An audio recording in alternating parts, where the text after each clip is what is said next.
Hello everyone, welcome back to our channel. आज मैं आपके लिए लाई हूँ 12th क्लास हिस्ट्री का चैप्टर किंग्स एंड क्रॉनिकल्स के इंपॉर्टेंट एक्चुअल क्वेश्चंस। 2 क्वेश्चन मैं ऑलरेडी करवा चुकी हूँ। आज मैं करवाने जा रही हूँ क्वेश्चन नंबर 3। अगर आप हमारे चैनल पर नए हैं तो प्लीज़ चैनल को सब्सक्राइब कर लें। तो क्वेश्चन नंबर 3 है कि वुमेन्स के रोल को एसेस करो, ठीक है, जो उन्होंने शाही घरानों में निभाए थे, ठीक है, मुग़ल पीरियड में, मुग़लों के टाइम में औरतों का शाही घरानों में जो उन्होंने रोल प्ले किए थे उसके बारे में बताएं, ठीक है। अब कहते हैं द टर्म हरम। अब हरम जो था वो टर्म क्या डिफाइन करता था, उस मुग़लों के टाइम का जो डोमेस्टिक वर्ल्ड था, ठीक है, उस चीज़ को हरम जो था वो डिस्क्राइब करता था। उस टाइम में घरेलू कैसा वातावरण था, घरेलू संसारिक वातावरण कैसा था मुग़लों के टाइम का, उस चीज़ को ये टर्म डिफाइन करता है, ठीक है।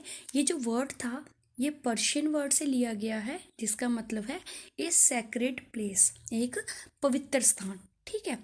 अब जो मुग़ल हाउस होल्ड थे वो उनमें कौन कौन आता था, जो मुग़लों की वाइफ्स होती थी, उनकी जो रखेल्स होती थी, ठीक है, उनके जो आसपास के जो उनकी रिलेटिव्स होते थे, ठीक है, और जो फीमेल सर्वेंट और जो स्लेव्स होते थे, गुलाम होते थे, मतलब लेडीज़ जितने भी उनके रिश्तेदार होगी, उनकी वाइफ्स होगी, उनकी रखेल्स वगैरह होगी, उनकी जो फीमेल सर्वेंट्स होगी या स्लेव्स होगी, वो सभी मुग़ल हाउस होल्ड में आते थे, ठीक है। उस टाइम में एक से ज़्यादा शादियों को प्रैक्टिस किया जाता था, ठीक है। ये स्पेशली रूलिंग ग्रुप्स में होता था, जो शाही घराने होते थे उनमें एक से ज़्यादा शादियां की जाती थी, ठीक है। और राजपूत और मुग़लों के बीच में शादियों को निभाया जाता था, मतलब राजपूतों और मुग़लों के बीच में वैवाहिक संबंध बनाए जाते थे, ताकि पॉलिटिकल रिलेशनशिप को क्या किया जाए, स्ट्रॉन्ग किया जाए और उनमें गठजोड़ बनाया जाए, ठीक है। मतलब जो मोहम्मडन्स थे वो राजपूतों के साथ वैवाहिक संबंध स्थापित करते थे, ताकि उन दोनों में क्या बने, आपस में मेलजोल बने और वो एक दूसरे के साथ जुड़े, ठीक है। अब जो जब कभी किसी लेडी की शादी होती थी या किसी लड़की की शादी की जाती थी, तो जो इन लॉज फैमिली होती थी बेटी की, उनको एज अ दहेज के रूप में क्या दिया जाता था, कुछ क्षेत्र दिया जाता था। मान लो किसी राजे की बेटी की शादी है तो वो अपना कुछ एरिया जो होगा दहेज के रूप में बेटी को शादी में एज अ गिफ्ट देगा, ठीक है। जिससे क्या होता था कि काफ़ी ज़्यादा रिलेशनशिप बनता था रूलिंग ग्रुप्स के बीच में, ठीक है। मतलब वो शादी के थ्रू क्या करते थे, बहुत सी टेरिटरीज को जीत ले लेते थे, और इससे क्या होता था कि उनका जो काफ़ी ब्रॉड नेटवर्क बनता था, और वो एक से ज़्यादा शादियां करते थे। तो इस तरह उनका क्या था, एक ब्रॉड नेटवर्क जो होता था वो स्थापित होता था, जो उनको मदद करता था कि एक वास्ट एम्पायर को क्या करे, वो होल्ड कर सके, एक काफ़ी बड़े साम्राज्य को वो चला सकें। ये सब उनको हेल्पफुल रहते थे, ठीक है। अब क्या होता था, अब मुग़ल जो हाउस होल्ड होते थे उस टाइम में क्या होता था, डिफरेंस होता था, वाइब्स में भी डिफरेंस होता था। मैंने ऑलरेडी मेंशन किया कि एक राजा बहुत सी शादियां करता था, लेकिन उन वाइब्स के स्टेटस में भी डिफरेंस होता था। मान लो एक पत्नी जो है जो शाही घराने से है और एक पत्नी जो शाही घराने से नहीं है, उन दोनों में बड़ा ज़्यादा डिफरेंस होता था उस टाइम में, ठीक है। जो शाही घराने से होती थी उनको ज़्यादा मान्यता दी जाती थी, और जो नॉर्मल फैमिली से बिलोंग करती थी उनको कम मान्यता दी जाती थी, मतलब स्टेटस में क्या था, डिफरेंस था, ठीक है। अब जो शाही घराने की लेडीज़ होती थी, जब उनकी शादी की होती थी, उन शाही घरानों की जो लेडीज़ होती थी उनको बेगम्स बोला जाता था, ठीक है। जो किसी मतलब कि जैसे किसी राजा का किसी राजे की बेटी के साथ अगर शादी होगी तो उनको बेगम बोला जाता था, ठीक है।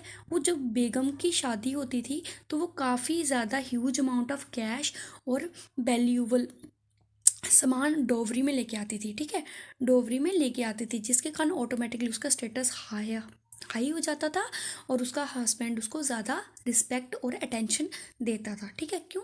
क्योंकि वो डॉवरी में टेरिटरी के रूप में कुछ क्षेत्र ले आती थी, कुछ वैल्यूबल मटेरियल लेके आती थी, तो काफ़ी ह्यूज अमाउंट में कैश लेके आती थी, जिसके कारण उसका स्टेटस उनकी कंपैरिजन में काफ़ी हाई हो जाता था, जो कि नॉर्मल फैमिली से बिलोंग करती थी, ठीक है।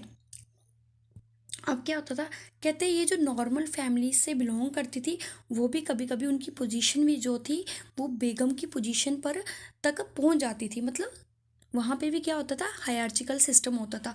मान लो एक बेगम होगी, बेगम कुछ वाइफ्स होंगी जो लॉयल या रॉयल फैमिली से बिलोंग करती होंगी, उनको हायर स्टेटस दिया जाता था, उनको बेगम की उपाधि दी जाती थी, ठीक है।